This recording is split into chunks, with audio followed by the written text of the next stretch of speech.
हम बात करेंगे some basic concept of chemistry chapter के जी 2024 के सारी पीवाईक्यूज के बारे में। हर साल दोस्तों आपको इससे एक दो क्वेश्चन दिखे जाएंगे और ये बहुत इंपॉर्टेंट आपका होता है। सबसे पहले आपको दिया हुआ है molality of 3 molar aqua solution of NaCl आपको बताना है। तो दोस्तों आप जानते हैं डायरेक्ट आपका जो रिलेशन होता है, मोलैलिटी होती है आपकी 1000 into molarity upon 1000 into density minus molarity into molecular mass आप दोस्तों करते हैं। तो फिर दोस्तों यहाँ पर आप सारी वैल्यूज़ को डाल देंगे। 1000 इंटू जो आपकी मोलैरिटी दी हुई है तो वो दोस्तों आपका 3000 हो जाएगा। 1000 इंटू 1.25 करेंगे तो आपका 1250 हो जाएगा माइनस मोलैरिटी 3 इंटू आपका दोस्तों जो आपका मॉलिक्यूलर मास है 58.5, ये दोस्तों आप करेंगे तो 2.79 आपका आ जाएगा। इसके बाद अगला दोस्तों आपको दिया हुआ है,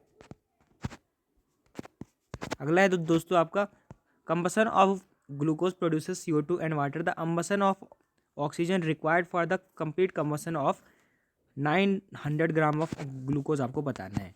तो फिर दोस्तों C6H12O6 तो आप ये इक्वेशन लिख लेंगे। तो यहाँ से आपको पता चल रहा है एक मोल के लिए दोस्तों आपको क्या चाहिए पड़ता है, 6 मोल्स ऑफ CO2 चाहिए पड़ते हैं। 5 मोल्स के लिए आपको 30 मोल्स ऑफ CO ऑक्सीजन आपको चाहिए पड़ेंगे। तो 30 इंटू 32 ये इसका मोलर मास ऑक्सीजन का आपको 32 होता है, तो उससे मैंने मल्टीप्लाई कर लिया तो आपको 960 ग्राम आपको ऑक्सीजन चाहिए पड़ेगा।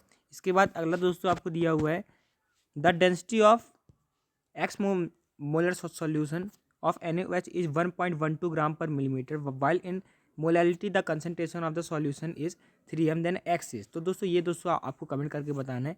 ऐसा ही क्वेश्चन अभी हमने किया था। इसके बाद the number of moles of methane required to produce 11 gram of CO2 on complete combustion. तो CH4 प्लस दोस्तों ऑक्सीजन के साथ मैं इसका कंबसन करवाऊंगा तो CO2 प्लस H2O यहाँ पर मेरे को मिलेगा। यहाँ पर आप देखें तो मैं हाइड्रोजन बैलेंस करने के लिए यहाँ पर 2 लगाऊंगा तो यहाँ पर 2 ऑक्सीजन हो जाएंगे, यहाँ पर 2 ऑक्सीजन हो जाएंगे, तो मेरे को भी यहाँ पर भी 2 लगाना पड़ेगा। और 11 ग्राम CO2 मेरे को अगर बनाना है, 11 ग्राम CO2 बनाना है तो फिर दोस्तों आप देख ही पा रहे हैं यहाँ पर एक मोल से दोस्तों आपका एक मोल CO2 बन रहा है, यानी कि दोस्तों इसके 16 ग्राम से, क्योंकि एक मोल CH4 में 16 ग्राम होते हैं, उससे 44 ग्राम दोस्तों आपका CO2 बन रहा है। अगर मेरे को दोस्तों 11 ग्राम बनाना है तो फिर मेरे को 4 ग्राम यहाँ पर मेरे को लेना पड़ेगा, यानी कि 1/4 मोल आपको लेने पड़ेंगे। तो यह आपका 0.25 सही आंसर हो जाएगा। इसके बाद अगला दोस्तों आपको दिया हुआ है कि एक ऑर्गेनिक कंपाउंड है, 42.1% कार्बन है, 6.4% हाइड्रोजन है और रिमाइंडर आपका ऑक्सीजन है। मॉलिक्यूलर वेट आपका 342 है। तो दोस्तों आपका मॉलिक्यूलर फार्मूला क्या होगा, तो इसको तो आप डायरेक्ट भी कर सकते हैं, आप डायरेक्ट कैलकुलेट कर सकते हैं कि किसका मॉलिक्यूलर मास दोस्तों आपका 342 आ रहा है, क्योंकि सब अलग अलग दिए हैं तो सबका आपका सेम नहीं आएगा। तो C12H22O11 ये दोस्तों आप जानते हैं सुक्रोज होता है, तो इसका दोस्तों 342 आपका आ जाएगा। वरना आप फॉर्मल तरीके से भी कर सकते हैं कि 42.1% है तो उसमें हम दोस्तों 100 ग्राम में मान के इसका नंबर ऑफ मोल्स निकालें, उसके बाद हम कॉमन रेशियो लें, उसके बाद भी हम कर सकते हैं। इसके बाद अगला दोस्तों आपको दिया हुआ है molarity of N aqua solution containing 5.85 gram of NaCl in 500 ml water. तो मोलारिटी आपकी होती क्या है, number of moles of solute upon volume of solution in litres. तो नंबर ऑफ मोल्स इसमें कितने हो जाएंगे 5.85 और NaCl का जो आपका मोलर मास होता है 58.5 आपका होता है, 23 plus 35.5 upon volume of solution in litres. तो 500 मिलीलीटर है, यानी कि हाफ लीटर है। तो यहाँ से आपको पता चल ही रहा है कि ये दोस्तों आपका 0.2 आपका आ जाएगा। इसके बाद अगला दोस्तों आपको दिया हुआ है कि एक सब्सटेंस ए है, वो दोस्तों बी और सी के एक मिक्सचर में मैंने डाला है, तो आपको बताना है मोल फ्रैक्शन ऑफ सी उसमें क्या होगा।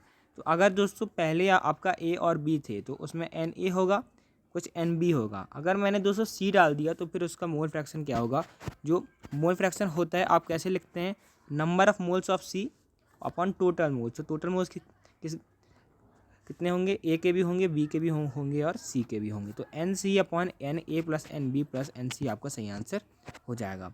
इसके बाद दोस्तों क्वांटिटी जो आपकी टेम्परेचर के साथ चेंज करती है, क्वांटिटी जो दोस्तों आपके टेम्परेचर के साथ चेंज करती है, तो जो मोलैरिटी होती है वो दोस्तों आपके टेम्परेचर के साथ चेंज करती है, क्योंकि ये होती है number of moles upon volume. और वॉल्यूम दोस्तों आपका टेम्परेचर के साथ दोस्तों आपका चेंज हो जाता है, इसीलिए ये दोस्तों आपकी चेंज हो जाती है। मोलैलिटी क्या होती है, number of moles of solute upon mass of solvent होता है ये kg में। तो यहाँ पर आपके टेम्परेचर बढ़ाने से मास पे कोई फ़र्क नहीं पड़ता, इसीलिए मोलैरिटी भी आपकी चेंज नहीं होती, मोल फ्रैक्शन भी चेंज नहीं होता, मास परसेंट भी आपका चेंज नहीं होता है। इसके बाद अगला दोस्तों आपको दिया हुआ है, तो ये भी दोस्तों आपको कमेंट करके बताना है कि CaCO3 and MgCO3 weight 2.21 gram is ignited to constant weight of 1.152 gram. The composition of mixture आपको बताना है। तो दोस्तों क्या होगा यहाँ पर, जो CaCO3 है वो दोस्तों आपका CaO में टूटेगा, तो इसको दोस्तों आप एक्स मोल ले लेंगे, तो ये दोस्तों आपका एक्स मोल बन जाएगा। तो यहाँ से आप दोस्तों उसके बाद कैलकुलेट कर सकते हैं। MgCO3 को आप 2.21 माइनस एक्स ले सकते हैं और वहाँ से आप कैलकुलेट यहाँ पे कर सकते हैं। टोटल मास आपको दिया हुआ है 1.52 ग्राम, इग्नाइटेड कर दिया है आपने उसमें। तो फिर अब दोस्तों ये दोस्तों आपको कमेंट करके बताना है। तो अगर आपको वीडियो अच्छी लगी तो आप चैनल को सब्सक्राइब कर सकते हैं, और जेईई के PYQs और आप डिस्क्रिप्शन से देख सकते हैं, जिसमें हमने बहुत सारे ऐसे जेईई के PYQs करवाए हुए हैं। Thanks for watching, keep learning.